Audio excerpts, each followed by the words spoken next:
President Donald Trump is back in office and he is not wasting any time. And one of his first big moves is massive tariff hikes on imports from countries like China, Mexico, and many more. But what does this really mean for you, for companies, and for the future of America's economy? Let's break it down.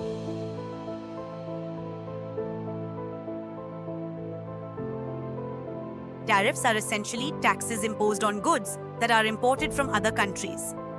These taxes are usually calculated as a percentage of the product's value. For instance, if a product costs $10 and there's a 25% tariff applied, the buyer would need to pay an additional $2.50 in taxes, making the total cost $12.50, £9.49. In some cases, tariffs can be much higher. Take, for example, the 104% tariff on certain Chinese goods.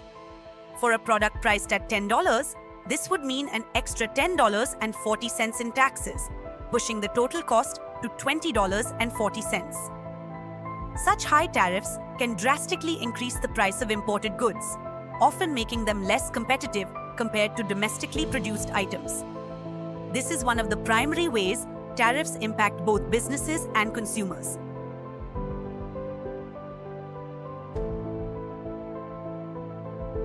Trade with Canada, Mexico, and China makes up about 40% of all US trade. These countries supply critical goods like energy, groceries, cars, and materials needed for manufacturing. Since domestic production can't meet all of America's demand, the country relies heavily on these imports.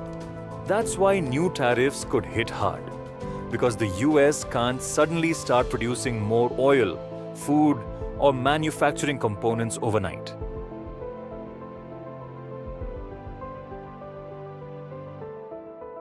A recession isn't expected just from the introduction of tariffs, but if they stick around for more than 3 months, the US economy could stall, showing no growth in 2025.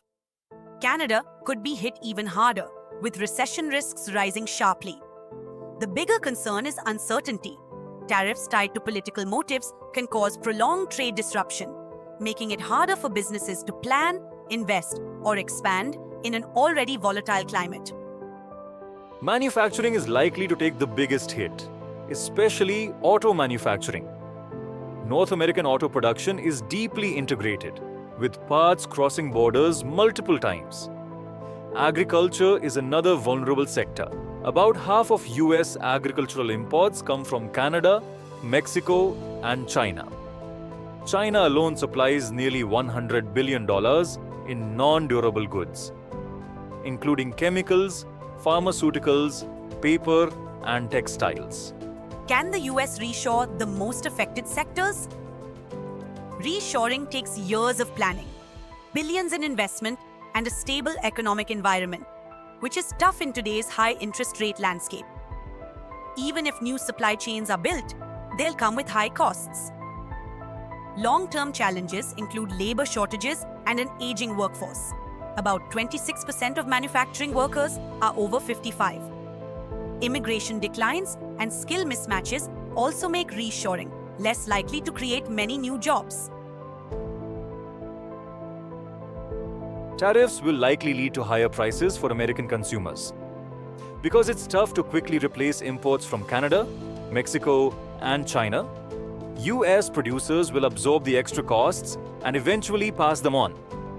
We expect inflation to stay above 3% through the end of the year, especially in essentials like food and energy.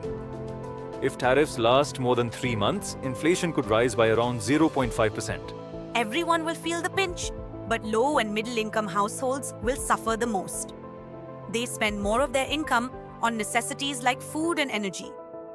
During the post-pandemic inflation surge, a 25% increase in energy prices felt more like 30% for these households.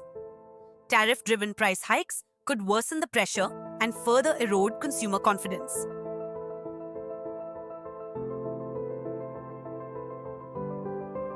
If demand stays the same, tariffs on goods from Canada, Mexico, and China could bring in around $300 billion in revenue, about 1/3 of the cost of extending the Trump-era tax cuts. But this is a best-case estimate. In reality, Higher prices will likely reduce demand and push buyers to seek alternative suppliers, meaning the actual revenue will likely be much lower. The Fed faces a tough balancing act. Higher inflation from tariffs, combined with weaker domestic and international demand, could force their hand. According to strategist Blake Gwynn, the chances of more interest rate cuts in 2025 are rising. If the trade war deepens or drags on, those cuts become even more likely. What do you think? Are tariffs the way forward or a step backward? If you found this breakdown helpful, hit like, subscribe, and drop a comment below. Until next time, stay informed, stay curious.